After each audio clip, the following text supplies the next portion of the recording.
Ensinamentos do Mestre Saint Germain. Livro Mistérios Desvelados. Capítulo 2. O Deserto do Saara. Em vez de sairdes do corpo físico, como em vossa recente experiência, empregaremos hoje a consciência projetada, observou Saint Germain, enquanto colocava o polegar da mão direita entre meus olhos e os outros dedos no alto de minha cabeça. A sensação de uma poderosa corrente elétrica percorreu todo o meu corpo. Retirando a mão, continuou: desejo que tenhais em mente, com firmeza, relembrando sempre para a meditação, que as leis que vos explico e ensino a utilizar são para vós pôr em condições de exercer mestria consciente sobre todas as forças e coisas terrenas.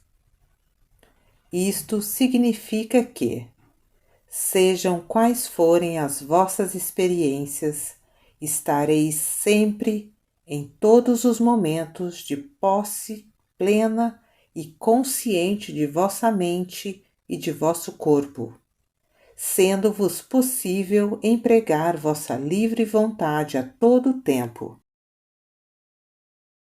Nesse estado de consciência projetada, sois completamente conscientes e tendes plena mestria sobre todas as vossas faculdades, a todo instante.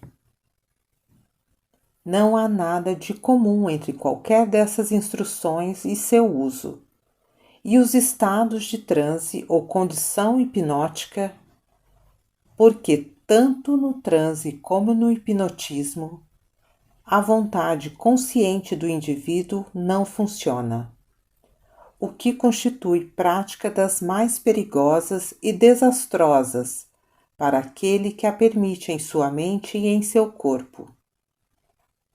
Não há mestria ou domínio consciente no transe ou nas práticas hipnóticas, que são extremamente destrutivas e perigosas para o crescimento da alma de quem as permite. Deveis compreender integralmente que o controle consciente, a mestria e o uso das forças e coisas desta terra devem estar sempre sujeitos à direção do vosso ser divino ou Deus interno, por meio da perfeita cooperação e da obediência de todas as faculdades externas, tanto da mente como do corpo, a essa direção interior. Não há mestria sem isso, e aqueles que são conhecidos como mestres ascensionados nunca obrigam qualquer atividade que possa desrespeitar a lei do livre-arbítrio dada por Deus ao indivíduo. Ao estudante poderá ser facultada a experiência da projeção, se um mestre ascensionado desejar expandir-lhe temporariamente a consciência, de modo que possa compartilhar de acontecimentos que se verifiquem em 2 ou mais lugares ao mesmo tempo. Em tal estado, as faculdades do discípulo permanecem totalmente sob o domínio e a direção de sua livre vontade, em qualquer momento. Mantém-se integralmente consciente e ativo aonde quer que esteja o seu corpo, e também no local que o mestre ascensionado escolheu para dirigir sua atenção a fim de receber ensinamentos. A razão pela qual um mestre ascensionado eleva temporariamente a consciência do estudante consiste em querer mostrar-lhe de que modo poderá ele fazer a mesma coisa por si mesmo, por seu próprio esforço, conscientemente e à vontade. Consciência projetada consiste no aumento do grau de vibração da estrutura atômica, tanto na mente como no corpo do estudante. Isto é feito pela radiação de um mestre ascensionado e é uma atividade da luz, que aumenta a frequência de vibração até a nota tônica que ele estabelece para a experiência. Nos graus mais elevados, o discípulo usa suas faculdades de visão e de audição exatamente como a faz na vida diária, com a diferença de que tais faculdades se acham expandidas na zona ou oitava imediatamente acima da humana.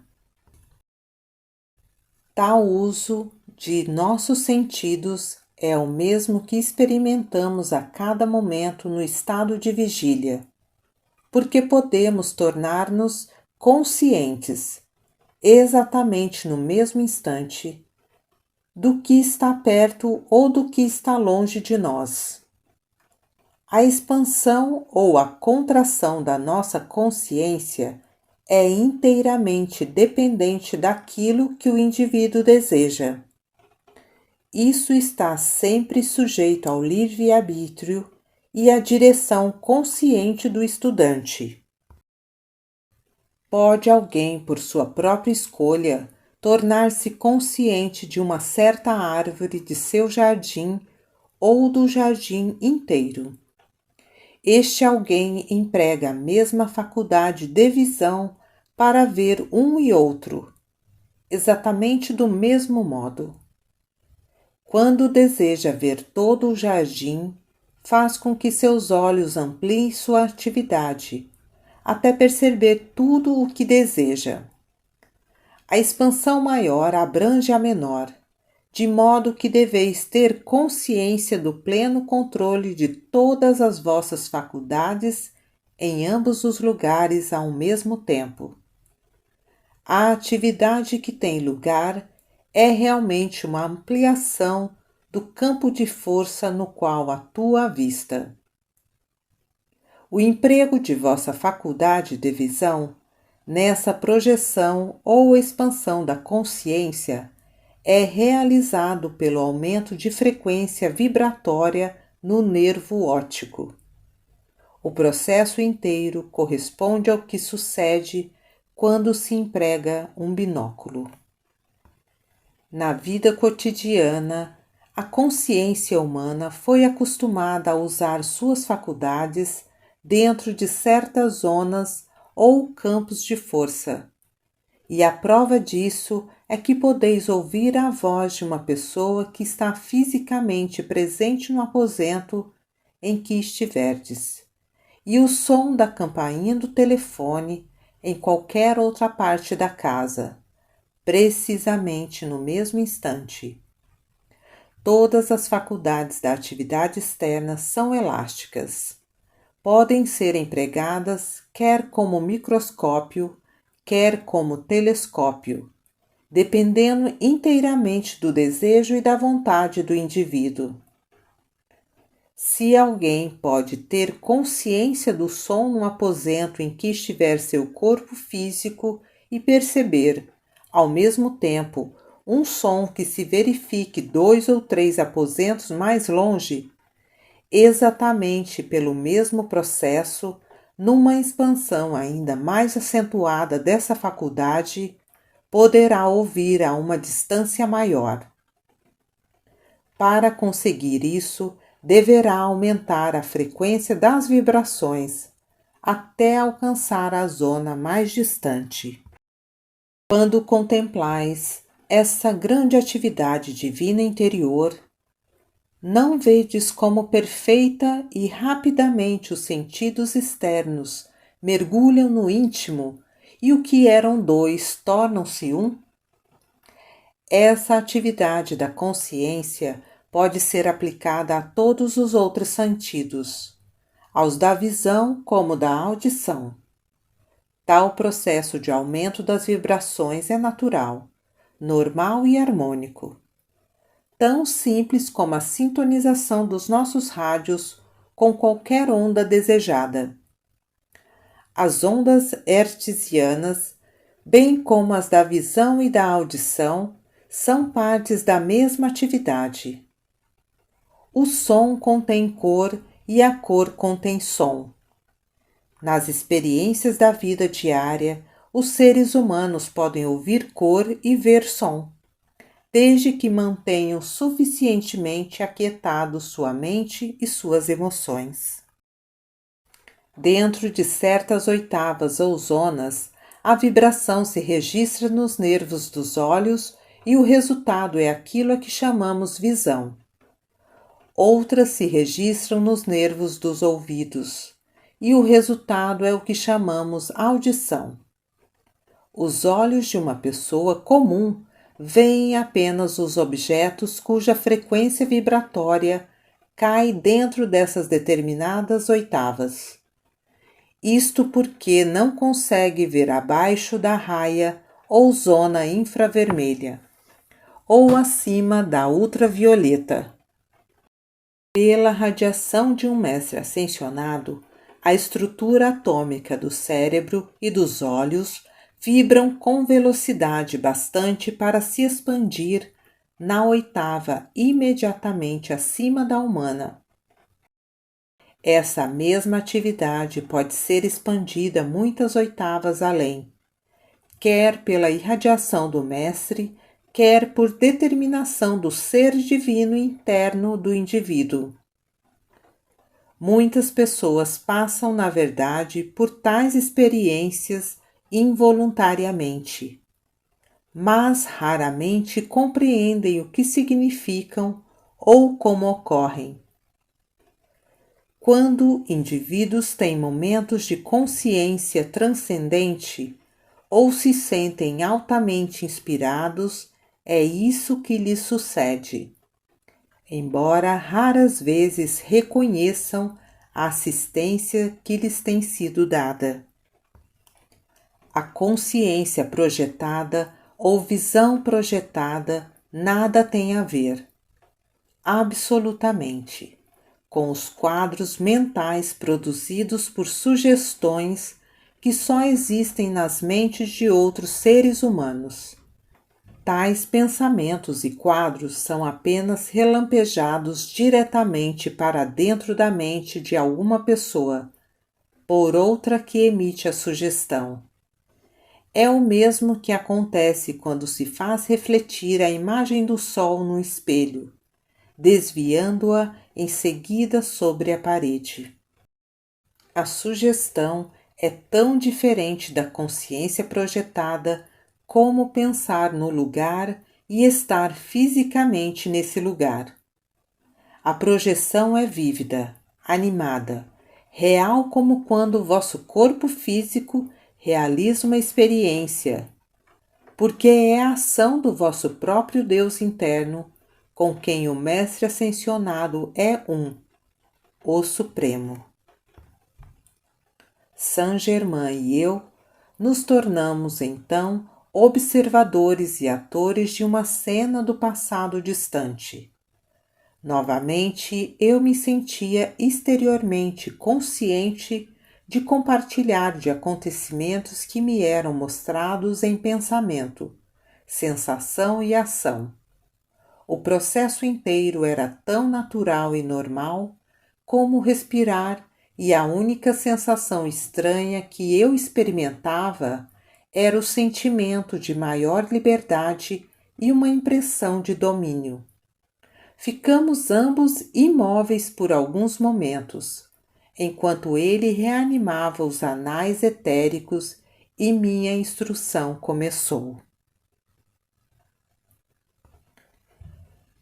Isto é o deserto do Saara, disse Saint-Germain, quando era uma região fértil e desfrutava um clima semitropical. Havia numerosas correntes de água levando abundante umidade a todas as partes do país. No meio desse império estava a capital, famosa no mundo inteiro por seu esplendor. Os edifícios do governo eram situados no centro, numa ligeira elevação, e daí a própria cidade se estendia simetricamente em todas as direções. Esta civilização prosseguiu. Atingiu seu apogeu há 70.000 anos. Entramos na cidade e sentimos uma atividade rítmica singular, que dava estranha sensação de leveza enquanto caminhávamos.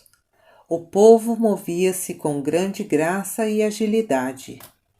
Perguntei a Saint-Germain a razão disso e ele respondeu: essas pessoas se lembravam da sua fonte e sabiam serem filhos de Deus, portanto, possuidores e operadores de poder e sabedoria, que para vós poderiam parecer milagrosos e sobre-humanos. Verdadeiramente falando, não há tais coisas como milagres, porque tudo está de acordo com a lei. E aquilo que parece miraculoso ao atual conceito humano é apenas o resultado da aplicação de leis, a que a presente consciência da humanidade não consegue captar, parecendo-lhe, portanto, estranho e singular, por ter se afastado de suas origens divinas. Quando a realidade da vida é corretamente compreendida, toda a manifestação que parece milagrosa à vossa consciência atual passa a ser uma experiência tão natural e normal como a formação de palavras para quem conhece o alfabeto. Os chamados milagres são todos produtos de uma sempre expansiva e progressiva manifestação de vida na forma, e ocorre em todos os tempos por um regular e ordenado processo da lei, em amor e paz. Não importa quão estranha, incomum e impossível possa parecer uma experiência ao atual estado mental da humanidade. Isto não é prova de que não haja uma lei maior e inteligência superior em ação, produzindo maiores maravilhas de criação em torno de nós o tempo todo. O conhecimento dos maiores cérebros da humanidade no mundo exterior de hoje está para esta grande sabedoria e poder interno como a compreensão de uma criancinha para o estudo de cálculo integral. Num edifício do grupo central, encontramos os ocupantes vestidos com os mais lindos tecidos de cores suaves e brilhantes, que harmonizavam com a decoração interior. Um deles funcionando como guia. Levou-nos ao edifício central e lá nos apresentou ao rei desse grande povo.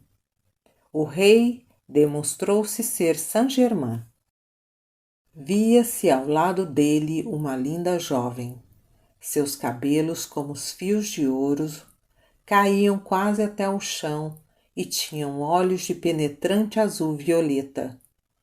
Todo o seu porte era de amável autoridade. Olhei interrogativamente para Saint-Germain, desejando saber quem poderia ser ela, quando ele respondeu: Lotus. Ao lado dela estava uma jovem de cerca de 20 anos de idade e um rapazinho de 14 anos, talvez. O jovem era aquele que tínhamos visto como grão-sacerdote no templo de Luxor, e o rapazinho o sacerdote assistente. Eram filhos do rei. Novamente estávamos nós trabalhando juntos. Com essa visão de vidas anteriores, continuou Saint-Germain, entremos na atividade deste abençoado povo. Digo propositadamente abençoado e em breve vereis por quê. A maioria deles ainda retinha o pleno uso consciente de toda a sua sabedoria e poder, como filhos de Deus. E isso eles manejavam quase sem limites, sabendo perfeitamente bem de onde provinham e para que eram seus herdeiros. O eu externo era apenas o instrumento do eu divino, como deveria ser, e só lhe era permitido fazer aquilo que fora criado. Naturalmente, o grande eu interno podia atuar livremente, e em consequência disso, a perfeição e a atividade desse período eram magníficas realizações. Ao tempo dessa antiga civilização, todo o império era impregnado de grande paz, felicidade e prosperidade. O rei imperador era um mestre de sabedoria antiga e uma verdadeira taça da luz. Governava por essa luz e seu império era o exemplo vivo da perfeição. Durante séculos, continuou Saint-Germain, essa perfeição foi mantida sem exército ou forças navais de qualquer espécie. A direção do povo estava confiada aos cuidados de 14 ascensionados mestres de luz, trabalhando 2 em cada um dos 7 raios. Formavam assim pontos de foco para tornar visível a poderosa atividade divina. Abaixo desses 14 seres luminosos havia 14 mestres menores, que formavam as diretorias de 7 departamentos, controlando as atividades da ciência, indústria e arte. Cada um dos chefes de departamentos guiava o trabalho a seu cargo por meio de contato, consciente e direto, com o Deus nele próprio. Por isso, toda a orientação e instrução vinham diretamente de sua fonte, para aqueles que lhes estavam abaixo. Assim, a divina perfeição fluía constantemente, sem qualquer interferência humana. Esta forma de governo era, sob qualquer aspecto, a mais notável, próspera e satisfatória. Desde essa época, nunca mais houve na terra coisa alguma que se aproximasse ao menos de tal elevação. Nos anais antigos, que chegaram até os dias presentes, essa civilização era sempre referida como Idade de Ouro, e de fato o era, em todas as atividades da vida. Em vossa amada América, em futuro não muito distante, surgirá um semelhante reconhecimento do eu real interior. E isso seu povo expressará em grandes realizações. A América é uma terra de luz, e sua luz brilhará, luminosa como o sol do meio-dia, entre as nações da terra. Ela foi uma terra de grande luz, em eras remotas, e tornará a entrar na posse de sua herança espiritual, porque nada pode impedir isso. É forte de corpo e espírito, mais forte do que pensais. E essa força ela se desenvolverá para erguer-se e arremessar-se de ponta a ponta tudo o que pesadamente a oprime nos tempos atuais. A América tem um destino de grande importância para as outras nações da Terra, e aqueles que a têm guardado por séculos guardam-na ainda. Por meio de sua proteção e amor, ela cumprirá esse destino. América, nós, a hoste ascensionada de luz, nós te amamos e te protegemos, América. Nós te amamos. Uma semelhante forma de governo haverá mais tarde, quando tiverdes arremessado para longe certas limitações internas que se agarram como fungos e sugam vossa força como um vampiro. Amados da América, não vos desencorajeis quando descerem as aparentes nuvens escuras. Cada delas vos mostrará sua fímbria dourada.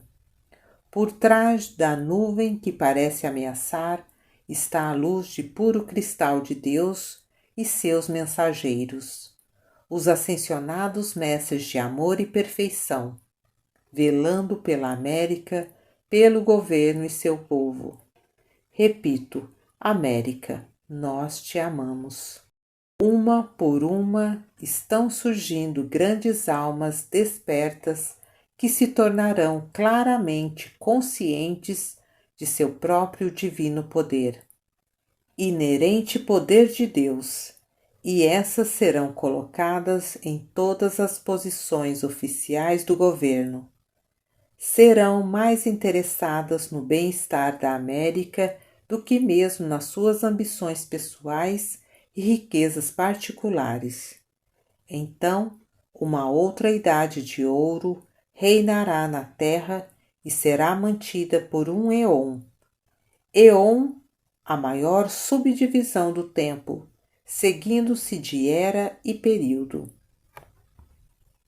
No período imediatamente anterior a este, que ora presenciais, a massa do povo usava grandes aeronaves como meio de transporte, tendo o desenvolvimento alcançado ponto ainda mais alto.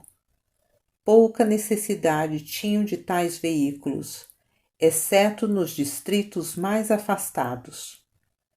Toda a classe oficial, por serem os de almas mais espiritualmente avançadas daquela raça, podiam locomover-se nos seus corpos mais sutis para tudo o que desejavam, tal como fizestes em vossa recente experiência em Luxor. Podiam também transportar à vontade o corpo físico, porque o emprego do poder que tinham de anular a gravidade lhes era tão natural como é para vós o respirar. O ouro era um meio econômico comum nessa era, como em todas as idades de ouro, porque sua emanação natural é uma energia ou força que purifica, equilibra e vitaliza. É posto no interior da terra pelos senhores da criação. Esses grandes seres de luz e de amor, que criam e dirigem mundos, sistemas de mundos e a expansão da luz nos seres que sobre eles habitam. A mente externa ou conhecimento intelectual da humanidade possui pouca, muito pouca compreensão mesmo, do real objetivo da existência do ouro neste planeta. Ele cresce dentro da terra como uma planta, e através dele está se derramando constantemente uma purificante, vitalizante e equilibradora corrente de energia dentro do próprio terreno onde caminhamos, bem como na vegetação da natureza e na atmosfera que respiramos. O ouro foi colocado neste planeta para usos vários, dois dos quais sendo os mais triviais e sem importância, o seu emprego como meio de câmbio e para ornamentação. A maior atividade e finalidade do ouro, dentro e sobre a terra, é ceder sua própria qualidade natural e energia para purificar, vitalizar e equilibrar a estrutura atômica do mundo. O mundo científico de hoje não tem qualquer suspeita, até agora, dessa atividade. Entretanto, o ouro desempenha a mesma função em nossa Terra que os radiadores em nossas casas. O ouro é um dos meios mais importantes pelos quais a energia do nosso Sol é fornecida ao interior da Terra, e um equilíbrio de atividades é mantido. Como condutor dessa energia, ele age como um transformador, a transmitir a força do Sol para o interior da substância física do nosso mundo, assim como para a vida que se estende sobre ele. A energia contida no ouro é realmente a radiante força eletrônica do Sol, atuando numa oitava mais baixa. O ouro é às vezes denominado um raio de sol precipitado. Como a energia contida no ouro tem um grau vibratório extremamente alto, ele só pode atuar sobre as mais finas e mais sutis expressões de vida através da absorção.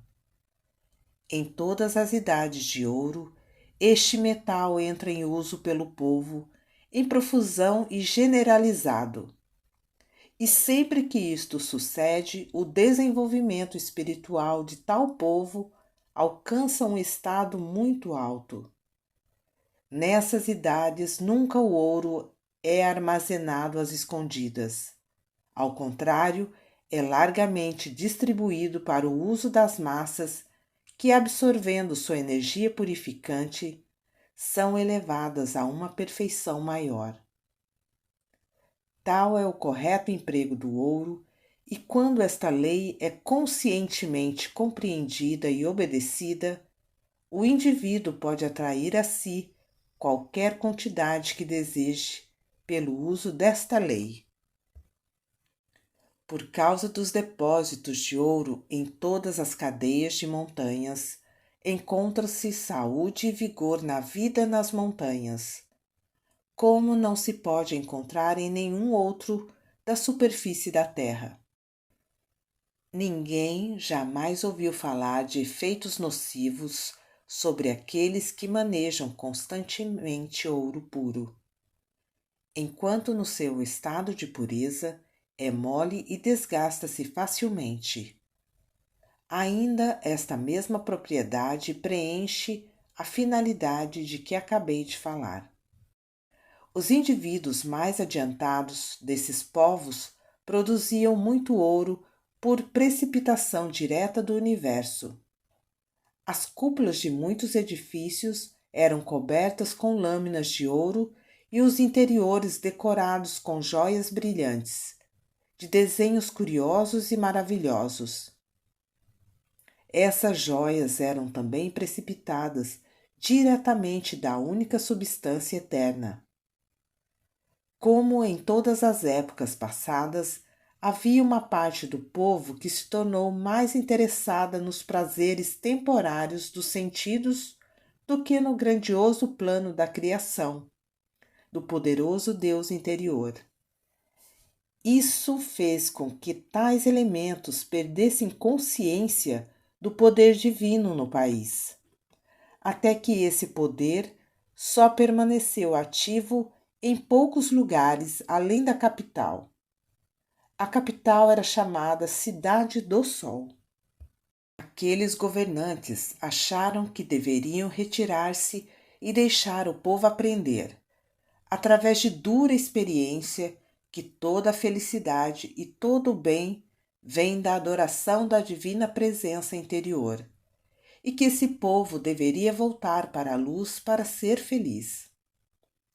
O rei imperador, vendo pela sabedoria interna que o povo se emaranhava cada vez mais profundamente na satisfação dos sentidos, compreendeu que não estava no plano divino manter por mais tempo o reinado. Foi instruído por aqueles que lhe eram superiores em autoridade espiritual a dar um banquete anunciando sua decisão de retirar-se e assim dizer adeus aos seus súditos. Reuniu os conselheiros e lhes deu instruções sobre o banquete, ordenando que se celebrasse no lugar mais magnífico do império, conhecido como a Sala das Joias, no Palácio do Rei. A sala foi iluminada com globos de luz própria, que emitiam uma radiação branca e brilhante. eram suspensos do teto por correntes de cristal. Conquanto a luz fosse intensa e brilhante, tinha um efeito extremamente agradável sobre o corpo, dando ao que estavam na sua irradiação uma sensação de grande calma e bem-estar. A luz no globo central fazia resplandecerem as jóias no desenho do sol nascente, que formava um medalhão no meio do teto. O salão do banquete tinha sido cuidadosamente decorado e nele havia 24 mesas de ônix branco, em cada uma das quais se sentavam 24 convivas. Era a primeira vez que os conselheiros do rei e seu estado-maior tinham sido convidados todos na mesma ocasião. A notícia do festim causou muitos comentários entre o povo, que debatia intensamente o assunto, cada qual com seu vizinho. Mas para todos era um mistério, pois ninguém conseguia descobrir-lhe a finalidade. Veio finalmente a tarde do acontecimento. Ninguém suspeitava da tristeza que existia no coração do nobre regente, nem poderia sonhar com a mudança que em breve os atingiria. Chegada a hora, os convivas se reuniram e tudo transpirava mistério. As grandes portas de bronze para o salão do banquete oscilaram, abrindo-se majestosamente, e a eclosão de uma música transcendente, como que tocava no invisível por uma orquestra gigantesca, fez-se ouvir, surpreendendo mesmo aqueles que conheciam o extraordinário poder do seu adorado monarca.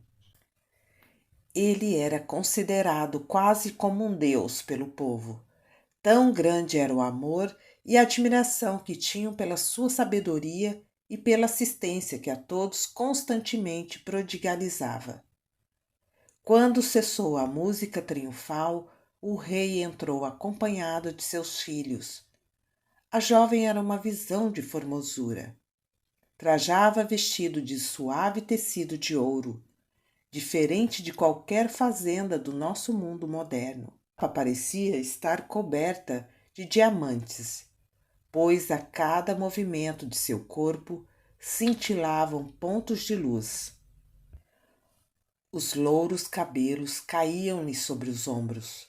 Eram apanhados por 2 fivelas de esmeralda. Em sua fronte havia uma fita de metal branco, cravejada de diamantes, tendo no centro o que parecia ser um grande diamante, mas que na realidade era uma poderosa condensação de luz, aí focalizada e mantida por seu pai.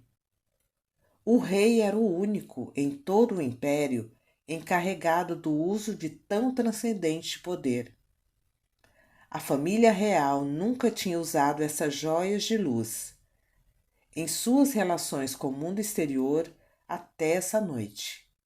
O emprego de tal poder só era permitido no seu culto secreto do grande Deus interno, de cuja suprema presença eles eram intensa e permanente cientes. O imperador e seus 2 filhos trajavam roupas ajustadas do mesmo flexível tecido de ouro da filha. Essas roupas eram macias como camurça, com peito de armas semelhantes a um grande sol de joias. Calçavam sandálias do mesmo material, também cravejadas de pedras preciosas, e a maravilha joia de luz permanecia na fronte de cada um. O rei fez um sinal e os hóspedes se sentaram. Com voz possante e majestosa, emitiu uma invocação das profundezas de seu coração, aquele uno supremo infinito.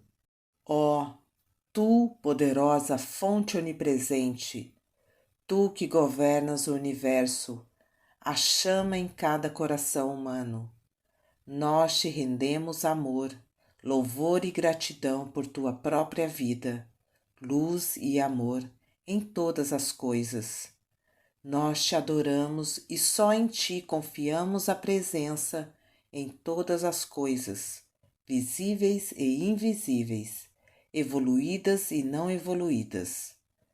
Tu, corrente de vida, fluindo incessantemente, que te derramas por todo o sempre em toda a criação, o próprio Uno em tudo. Meu coração chama a ti como nunca fez, para que despertes meus súditos a compreenderem o perigo a que se expõem.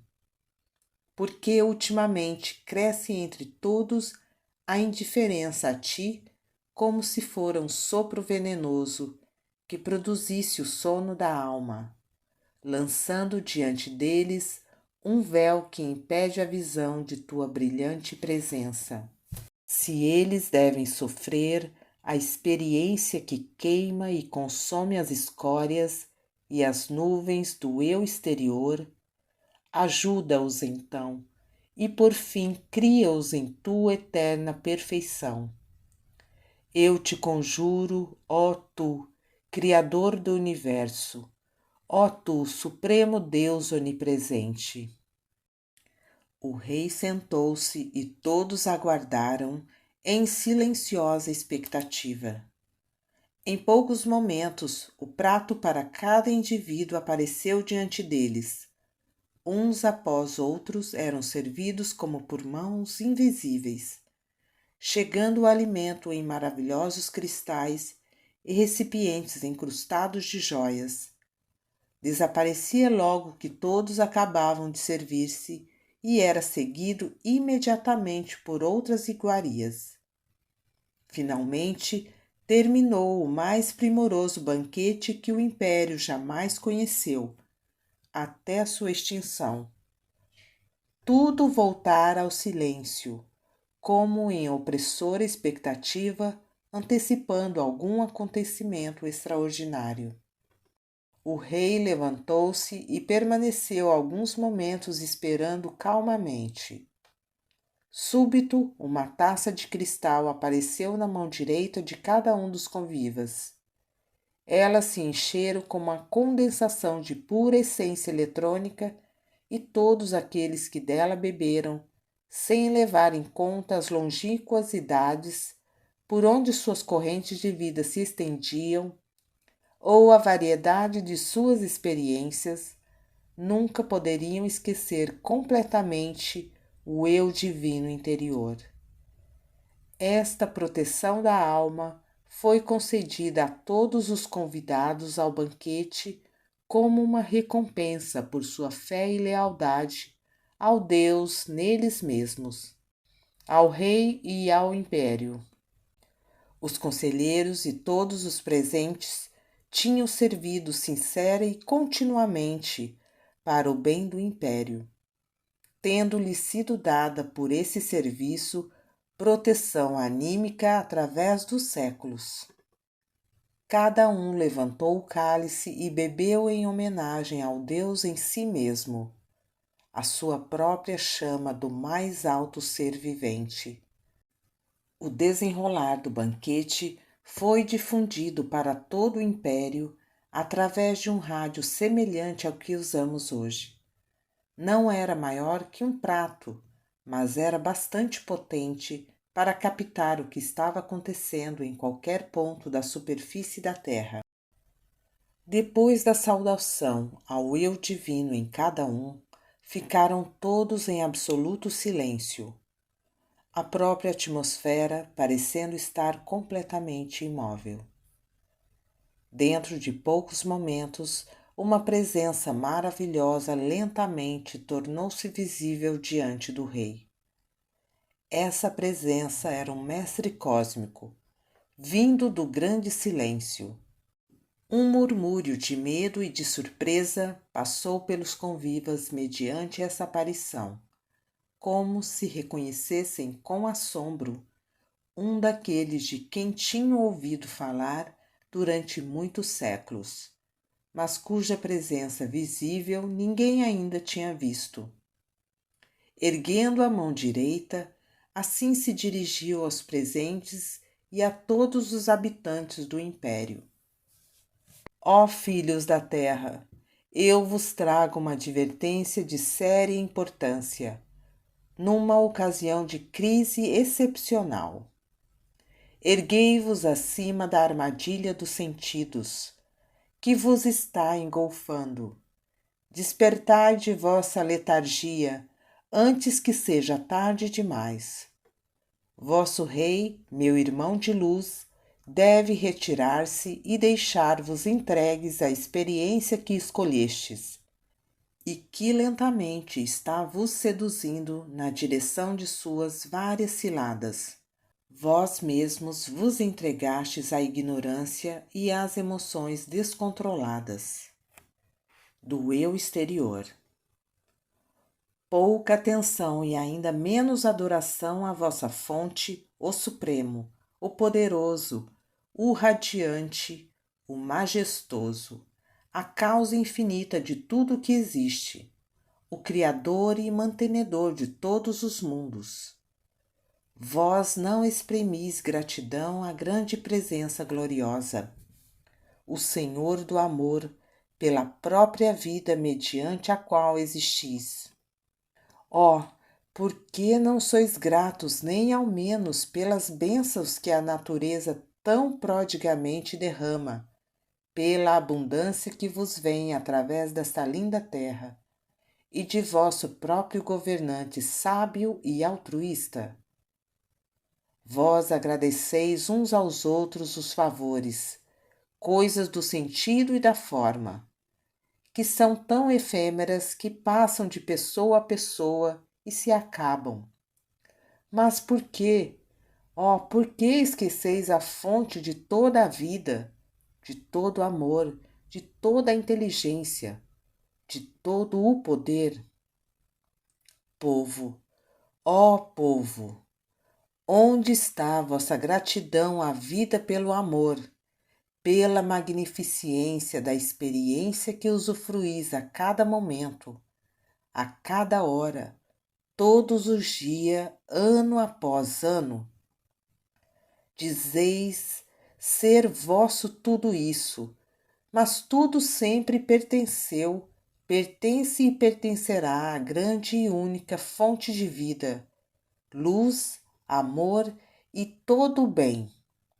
Deus, o Supremo, o Adorável, o Onipenetrante. Depois que criastes, pelo próprio abuso da energia de vida, pura, perfeita e imaculada, que o Onipenetrante derrama sobre vós constantemente, condições tão destrutivas e penosas que não podeis suportar. Vos voltais em desespero, agonia ou rebelião, e pedis a Deus para aliviar vossa miséria. Esta é vossa oferenda ao doador de todo o bem, em retribuição pela incessante perfeição que ele distribui continuamente em supremo amor. A única condição mediante a qual o grande eu interno tudo dá é usar tudo corretamente para que ele possa abençoar o resto da criação com infinita alegria, harmoniosa atividade e perfeição. Quando, no abismo da miséria, voltais novamente à vossa fonte para a reparação de vossos delitos, clamais na agonia do desespero, ou, se rebeldes sois, culpais a vida e a fonte de todo o bem por permitirem a existência do que chamais injustiça e condições errôneas, em vós e no mundo que vos rodeia. Entretanto, vós, o pequeno eu pessoal, é que sois injustos para com a vida. Vós que sois incorretos, vós que criais a miséria da terra, porque só a humanidade com o livre-arbítrio para criar o que lhe aprouver, agindo cada indivíduo por seus próprios pensamentos e sentimentos, ousa trazer à existência a discórdia, a miséria e a deformidade que se manifestam sobre a terra. Isso constitui uma nódoa para a criação e a perfeição, porque vibra para sempre na grande melodia cósmica da canção eterna. Só a humanidade é culpada de causar dissonância na música das esferas, porque tudo mais vive e age de acordo com a lei do amor, da vida, da harmonia e da luz. Tudo mais se mistura no todo harmonioso, o corpo do infinito, todo harmonioso que tudo ama. Todos os outros reinos de vida e luz se movem e criam segundo o princípio fundamental em que repousa toda a perfeição. Este princípio é amor. Não fossem os grandes seres altruístas, como vosso governante da grande hoste dos mestres ascensionados, cuja verdadeira nota-chave de existência é amor, a humanidade há muito já teria destruído a si mesma e ao próprio planeta sobre o qual vive. As transcendentes e magnificentes atividades de amor e luz são as condições naturais nas quais Deus criou seus filhos humanos e esperou que eles se manifestassem obedecendo à sua ordem: amar. Não há condição sobrenatural em parte alguma do universo. Tudo o que é transcendente, belo e perfeito é natural e de acordo com a lei do amor. Qualquer coisa fora disto é subnatural. A experiência diária da hoste dos mestres ascensionados é a perfeição em que os filhos de Deus foram destinados a viver sempre. Os filhos da terra expressaram sua perfeição uma vez em um ciclo anterior, que foi uma idade de ouro. Essa civilização interior, essa antiga perfeição, é mais velha do que imaginais, mais velha do que suponde ser o planeta. Toda a humanidade nesse período vivia num estado transcendente, semelhante ao dos mestres ascensionados. As condições de miséria que sobreviveram a essa época, através dos tempos, surgiram porque a humanidade preferiu desviar-se de sua fonte, amor, como conduta para viver a vida. Quando os filhos da terra desviam os olhos do amor, estão escolhendo deliberada e conscientemente a experiência do caos. Aquele que procura viver sem amor não pode sobreviver por muito tempo em lugar algum da criação. Tais esforços estão destinados a acarretar fracasso, miséria e dissolução. Tudo o que se ressente da falta de amor deve voltar ao caos informe, para que sua substância possa ser novamente usada em combinação com amor, produzindo assim uma forma nova e perfeita. Essa é a lei tanto da vida universal como da vida individual. Ela é imutável, irrevogável, eterna, entretanto benevolente, porque a criação manifestada na matéria existe para que Deus possa ter alguma coisa onde derramar amor e assim expressar-se em ação. Esta é a lei do Uno poderoso, da qual tudo mais procede. Ela é o mandato da eternidade e a vastidão, o esplendor dessa perfeição não podem ser descritos por meio de palavras. Se não houvessem essas atuais, reais, permanentes e perfeitas condições de vida e experiência, que transcendem em muito a descrição humana, a existência seria apenas uma máscara sobre a estupenda atividade de vida, que vibra eternamente em toda a criação. Existem aquelas mais altas, harmoniosas, transcendentes esferas, reinos de atividades e consciência individual e cósmica, onde a criação permanece continuamente em alegria, em amor, em liberdade e em perfeição. Essas esferas são reais, verdadeiras, perfeitamente reais e muito mais permanentes do que vossos corpos e edifícios do mundo físico que vos rodeia. Esses reinos de vida são feitos de substância tão carregada de amor que jamais podem possuir uma qualidade ou atividade de discórdia, imperfeição ou desintegração, a eles impostas ou registradas dentro deles.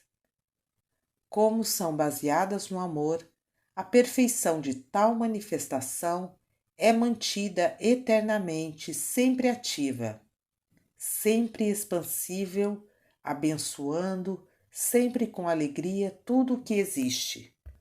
Trazeis para cima de vós mesmos o infortúnio que vos obriga ao renascimento contínuo, na ignorância dos sentidos, dos apetites humanos e desejos do eu exterior. Tais apetites da natureza sensorial do gênero humano são em si mesmos apenas uma acumulação de energia a que o indivíduo, através de seus pensamentos e sentimentos, imprimiu uma qualidade de uma ou de outra espécie.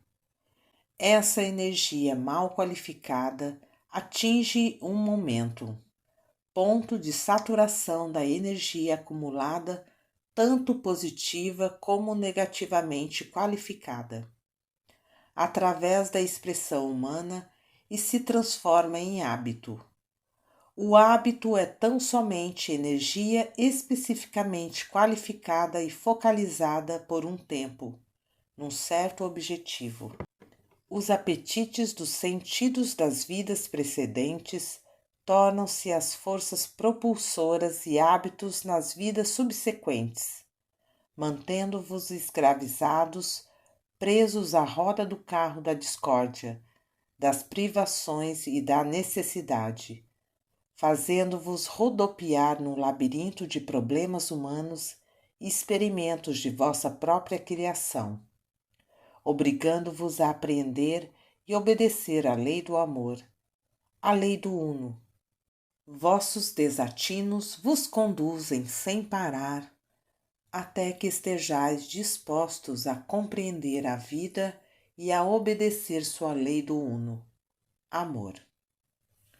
Gerais de vida em vida, experimentando discórdia sobre discórdia, até que aprendais a viver a lei do amor. Esta é uma atividade propulsora a que ninguém escapa e continua até que o eu externo investigue a razão de sua miséria e compreenda que sua libertação da experiência dos sofrimentos só se pode efetuar pela obediência à lei do amor. Tal obediência começa como calma, paz e bondade nos sentimentos, cujo centro se acha no coração. Seu contato com o mundo exterior deve realizar-se através do sentimento interior. O amor não é uma atividade da mente, mas a pura e luminosa essência que cria a mente. Essa essência da grande chama de Deus flui para dentro da substância e constantemente se derrama como perfeição em forma e ação. O amor é a perfeição manifestada. Ele só pode expressar paz, alegria e um transbordamento desses sentimentos para toda a criação, incondicionalmente. Não pede nada para si mesmo, pois ele é eternamente autocriador, sendo o pulsar do coração do Supremo. O amor é dono de tudo e só está interessado em fazer funcionar por completo o plano da perfeição. Então, ele é um constante derramar de si mesmo. Não toma conhecimento do que foi dado no passado, mas recebe sua alegria e mantém seu equilíbrio pelo fluir de si mesmo. Por estar essa perfeição contida no amor, fluindo eternamente, é incapaz de registrar qualquer coisa que seja contrária à sua perfeição. O amor, sozinho, é a base da harmonia e o correto uso de toda a energia da vida. Na experiência humana, o amor cresce dentro de um desejo de dar. Dar, sempre dar. Toda a paz e a harmonia do indivíduo para o resto da criação. Povo, ó povo de todas as eras, só bastante amor poderá fazer-vos voltar ao céu, que outrora conhecestes e habitastes. Aí, uma vez mais, abraçareis a plenitude da grande luz que tudo dá através do amor. Um príncipe em visita aproxima-se de vossas fronteiras. Entrará nesta cidade procurando a filha de vosso rei. Ficarei sobre o governo desse príncipe, mas o reconhecimento de vossos erros será inútil. Nada pode vos valer, porque a família real ficará sob a proteção e o cuidado daqueles cujo poder e autoridade são de Deus, e contra quem nenhum desejo humano pode jamais prevalecer. São os grandes mestres ascensionados de luz da etérica cidade de ouro, situada sobre esta cidade. Lá, vosso governante e seus amados filhos habitarão por um ciclo de tempo. Dirigindo-se ao rei, disse: Eu vos abençoo, nobre e paciente irmão. Amor e abnegação foi o serviço que prestaste ao vosso povo. Profunda e eterna é vossa devoção ao Supremo, a fonte de toda a criação. A etérica cidade de ouro vos aguarda e alegremente vos saúda, e aos vossos filhos. Dentro de sua radiação vivereis servindo através dos raios de luz, que fluem perenemente daqueles que lá residem, até que este vosso povo se redima pela obediência à lei do amor. Este império de luz existe sobre a terra que tanto amastes. É composto de substância etérica autoluminosa e está situado acima da cidade física que é vossa capital. É real, absolutamente real, e muito mais permanente do que qualquer cidade terrena, porque a luz é indestrutível e a cidade de ouro é feita de luz. Dentro dela, nenhum pensamento desarmonioso ou condição perturbadora de qualquer espécie pode jamais entrar. Voltarei dentro de 7 dias para vos levar e a vossos filhos à cidade de luz, de onde observaremos o progresso da humanidade e conduziremos para a luz todos os que se disciplinarem e se prepararem. Envolvendo a cidade há um invencível cinto de força eletrônica, através do qual é impossível passar qualquer coisa que não seja a luz. Quando acabou de falar, abençoou a família real, os convidados e o império, e nos momentos de silêncio que se seguiram, sua luz e o contorno de seu corpo desvaneceram-se, cada vez mais, até que desapareceram por completo. Um murmúrio percorreu a grande sala de banquetes e, quando todos olhavam para o rei, sua cabeça abaixou-se em reverente silêncio. Depois levantou-se lentamente, dirigindo boa noite aos seus hóspedes. No 7º dia, o irmão que veio do silêncio voltou, e envolvendo o rei e seus filhos em sua própria aura flamejante, retirou-se para a etérica cidade dourada de luz. O príncipe visitante chegou no dia seguinte, percebeu as condições do império e a consternação que ainda dominava o povo. De pronto planejou ardilosamente tornar-se seu governante. Isto realizou sem encontrar oposição. 2000 anos mais tarde, a maior parte deste império transformara-se em terras áridas. Os rios secaram e a desolação estendeu-se por toda parte. Era tudo o resultado da discórdia e do egoísmo da humanidade, inclusive a devastação que se abateu sobre o crescimento dos vegetais na natureza. Este império se estendia por toda a largura da África para o Oriente, até alcançar as montanhas do Himalaia. Seguiu-se um grande cataclismo, submergindo toda a região. Como consequência dessa transformação, formou-se um mar interior, onde agora se estende o deserto do Saara. Uma outra mudança da Terra que teve lugar há cerca de 12.000 anos drenou este mar e uma parte dele. Mais tarde, tornou-se o atual deserto do Saara. O rio Nilo, tal como é hoje, muito se assemelha aos belos cursos da água desse período há longo tempo esquecido. Assim terminou nossa observação daquelas tão antigas cenas.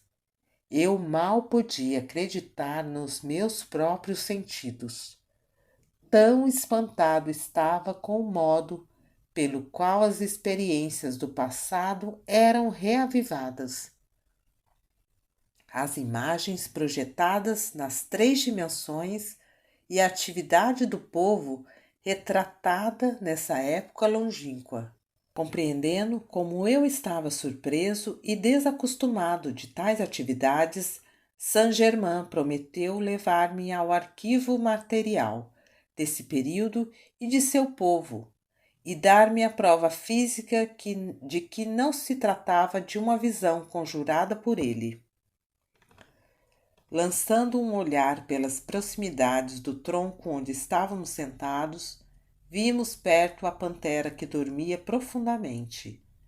Saint-Germain iniciou a explicação de várias fases importantes na aplicação das mais elevadas leis, para a manifestação do domínio próprio, inerente a cada um, sobre as coisas do mundo dos sentidos. Isso levou-o a explicar como ele era capaz de expressar tal juventude e perfeição num corpo tão velho, segundo o processo humano de contar o tempo. A eterna juventude, explicou, é a chama de Deus habitando no corpo do homem, a dádiva de si mesmo, do Pai à sua criação. A mocidade e a beleza, tanto do corpo como do espírito, só podem ser permanentemente conservadas pelos indivíduos que são bastante fortes para impedir a entrada da discórdia, e aquele que assim o faz pode expressar e expressará a perfeição, mantendo-a. Quando paz, amor e luz não habitam dentro dos pensamentos e sentimentos de um ser humano, nenhuma soma de esforços físicos podem conservar o eu externo, expressando juventude e beleza. Estas existem eternamente dentro da chama de Deus, que é o eu divino de todo o indivíduo. Qualquer discórdia que o eu exterior permitir por romper, através dos pensamentos e dos sentimentos, aquele instante é estampado na carne do corpo físico. Juventude eterna e beleza são autocriadas e para sempre autoexistentes dentro da chama de vida de Deus, em cada ser humano. Este é o plano de Deus para manifestar sua perfeição dentro do mundo da forma e mantê-la para todo sempre. Juventude, beleza e perfeição são atributos do amor que o eu divino está continuamente derramando em sua criação. No íntimo de cada indivíduo está colocado o poder, bem como os meios de manter e aumentar essa perfeita e sempre expansiva atividade da criação. O poder de realização é a energia do eu divino em cada ser humano que nasce no mundo. Está sempre ativo em todos os momentos, em vossa mente, em vosso corpo e em vosso ambiente. Não há um instante em que essa poderosa energia não esteja fluindo através de cada indivíduo. Tendes o privilégio de qualificá-la como vos aprouver, ao comando de vosso livre arbítrio, por meio do pensamento e do sentimento conscientemente dirigidos. O pensamento é a única coisa no universo que pode criar vibração, e pela vibração dais a essa energia sempre fluente a qualidade que desejais manifestar em vossa vida ou em vosso mundo. Essa ilimitada, inteligente, radiante energia flui incessantemente através de vosso sistema nervoso e é eterna vida e vitalidade na corrente sanguínea, correndo em vossas veias. É uma atividade toda poderosa, onipresente, inteligente, que vos é dada pelo Pai, o princípio divino da vida, para ser conscientemente dirigida de acordo com vosso livre-arbítrio. A inteligência real, que tudo usa de modo construtivo, vem somente de dentro do princípio de Deus, a chama de vida, e não é mera atividade do intelecto. Verdadeira inteligência é sabedoria ou conhecimento de Deus, e isto não pensa, nem pode pensar maus pensamentos. Maus pensamentos provêm somente de impressões causadas no intelecto pelo mundo que cerca o indivíduo. Se os homens distinguissem entre seus próprios pensamentos, isto é, pensamentos de dentro da chama de Deus e as sugestões arremessadas pelos intelectos de outras pessoas, incluindo as impressões dos sentidos, que só consideram as aparências, seriam capazes de evitar todas as atividades e condições discordantes no mundo da experiência. A luz interior, a chama de Deus dentro de cada um, é o critério, o padrão de perfeição pelo qual todos os pensamentos e sentimentos que vêm até nós através dos 5 sentidos deveriam ser testados. Ninguém pode manter seus pensamentos e sentimentos qualificados com perfeição se não for a fonte de perfeição, porque esta qualidade e atividade só habitam dentro da chama de Deus.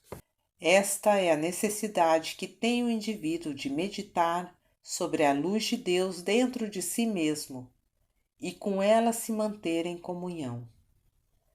A essência pura da vida não só vos dará e conservará a eterna juventude e beleza do corpo, como também vos tornará capaz de manter perfeito equilíbrio entre vosso Deus interno e o eu externo ou eu pessoal.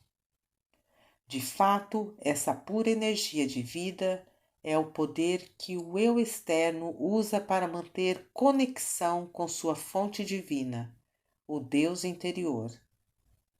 Na realidade, esses dois são um, exceto quando o intelecto ou a atividade externa da mente, a consciência sensorial, aceita imperfeição, desarmonia, deficiência ou se julga uma criação à parte da onipenetrante presença de vida. Se a consciência do sentido se considera alguma coisa separada de Deus, então essa condição é estabelecida para ele, porque aquilo que a percepção sensorial julga estar dentro do seu mundo, o mundo lhe devolve. Quando alguém permite que uma ideia de imperfeição ou separação de Deus ocupe sua atenção e, portanto, sua mente, uma condição correspondente a esta começa a expressar-se no seu corpo e no seu meio ambiente. Isto leva a pessoa a se sentir uma entidade à parte de sua fonte. No momento em que se acredita separada de Deus, pensa que sua vida, sua inteligência, seu poder têm princípio e têm fim. A vida sempre foi, é agora e sempre será. Ninguém pode, na realidade, destruir a vida. Através de várias atividades no mundo mental e no mundo físico, a forma pode ser desintegrada ou temporariamente demolida. Mas a consciência do indivíduo é eterna. Pode controlar toda substância onde quer que esta se manifeste. Quando a vida divina interior é admitida como a toda sábia, doadora e autora de todo o bem na criação. Eu vos digo a verdade quando declaro que há somente uma fonte de todo o bem: Deus. O reconhecimento consciente e a aceitação dessa verdade, admitidos e mantidos pela atividade externa da mente, não 2 ou 3 vezes por dia, mas a cada momento, seja qual for a ocupação do eu exterior, tornarão qualquer pessoa capaz de expressar sua perfeita liberdade e seu domínio sobre todas as coisas humanas. Para a maioria das pessoas, o que foi dito soa dificilmente porque viveram tantos séculos separados de Deus, enquanto que em todos os instantes de todos os dias estão usando vida de Deus, energia de Deus, substância de Deus, atividade de Deus em tudo o que pensam e fazem, sem refletir sobre isso. Entretanto, é necessária a aceitação consciente deste fato pela mente exterior e a orientação engenhosa para libertar seu poder pleno através do eu pessoal. Reconhecimento, diretriz consciente e uso construtivo da energia divina, mantidas no íntimo constantemente, constituem o caminho da perfeição, maestria e domínio sobre todas as coisas da terra, incluindo o controle consciente de todas as forças naturais. O ensinamento que vos dei, se mantido, destruirá completamente todas as falsas crenças. A rapidez do resultado depende de como constante, persistente e profundamente sentirdes e vos associardes ao vosso Deus interno.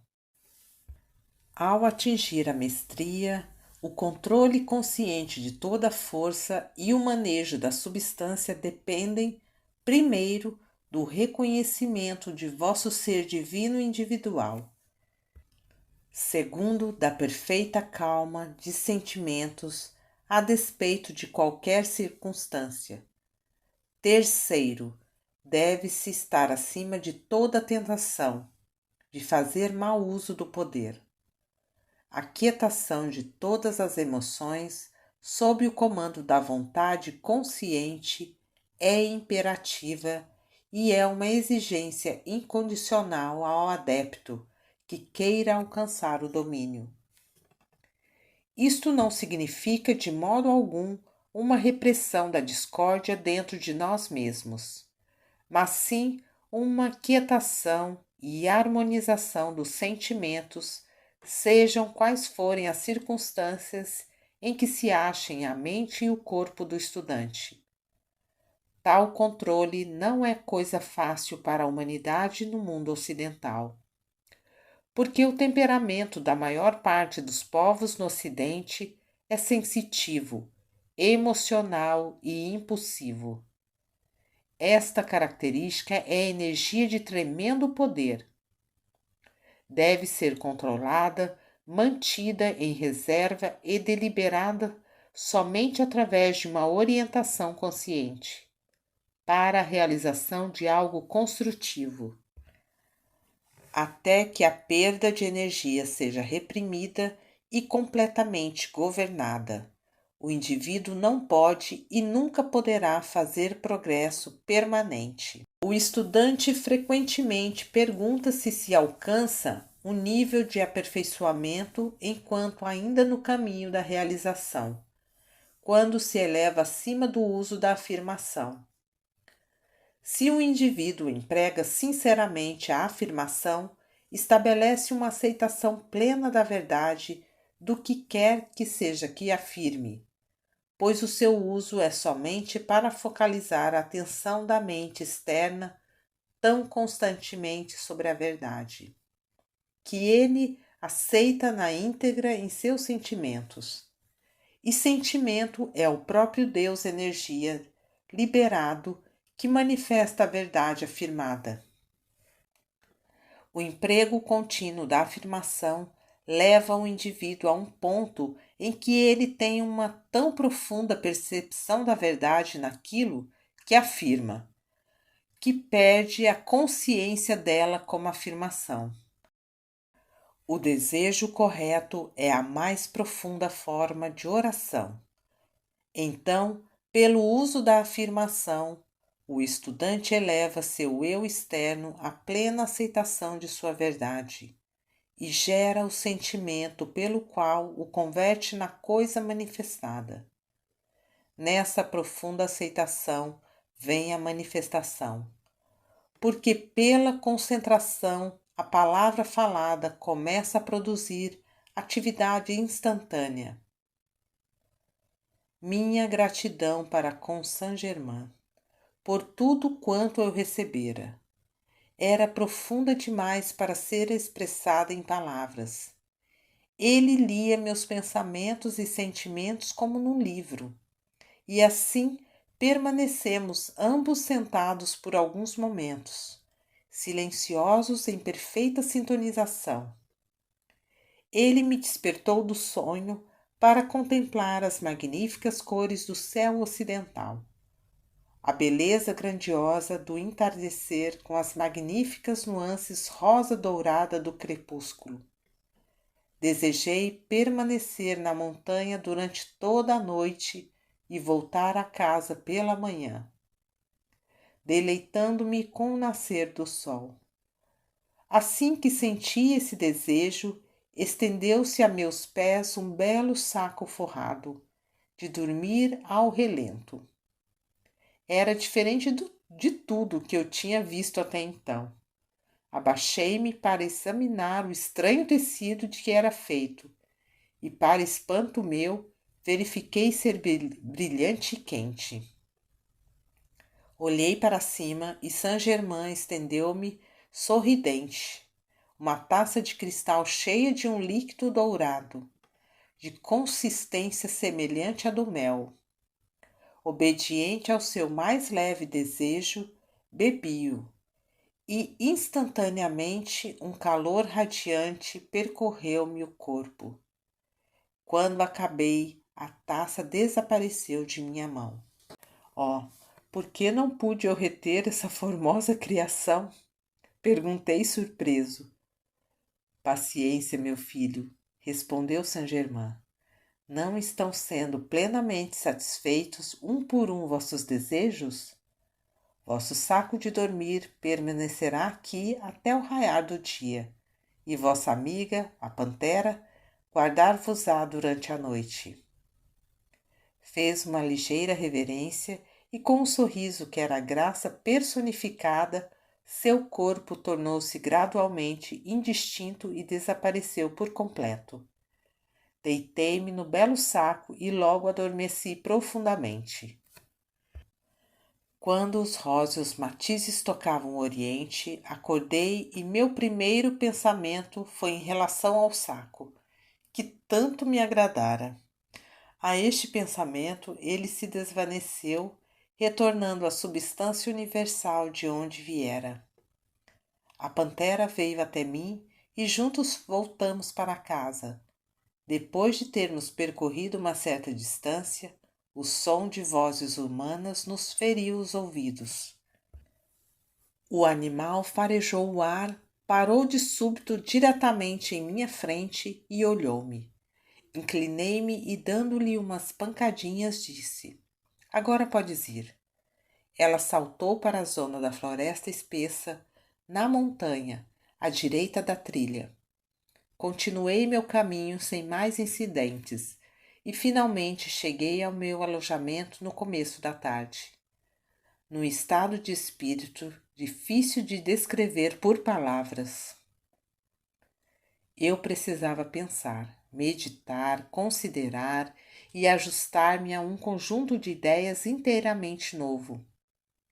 As extraordinárias, embora muito reais experiências pelas quais passara nas últimas 48 horas, faziam-me reorganizar meu mundo por completo. Eu me sentia extremamente feliz e ainda mais parecia que um outro universo tinha se manifestado em torno de mim. Havia externamente o mesmo velho mundo prosaico que eu sempre conhecera, com segurança, e ainda assim seria isso verdade? Dentro dele, durante todo o tempo, ocorreu-me essas grandiosas experiências, esse tremendo poder, essas maravilhosas revelações de liberdade e domínio sobre todas as manifestações de que eu tivera tão completo desconhecimento. Durante toda a minha vida, eu tinha estado cercado por estes aparentes milagres, aos quais, nos meus prévios anos, me conservara tão alheio como se tais coisas não existissem na criação.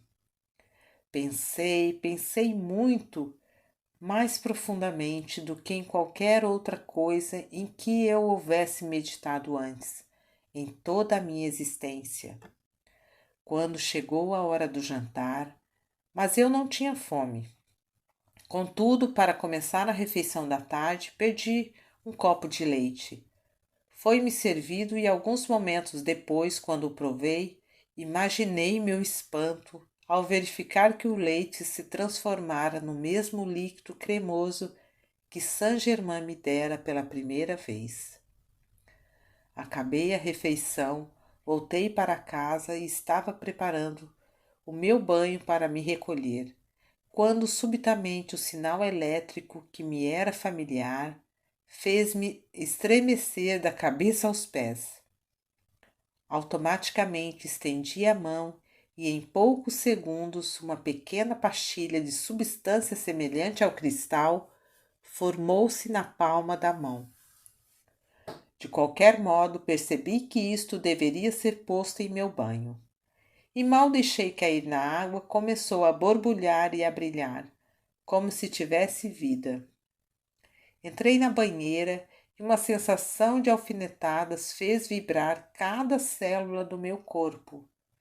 Senti-me carregado com uma corrente elétrica de alto potencial, que iluminou e fortaleceu todo o meu ser. Ao terminar, deitei-me e logo mergulhei num sono sem sonhos. Fim do segundo capítulo. Continua no próximo vídeo.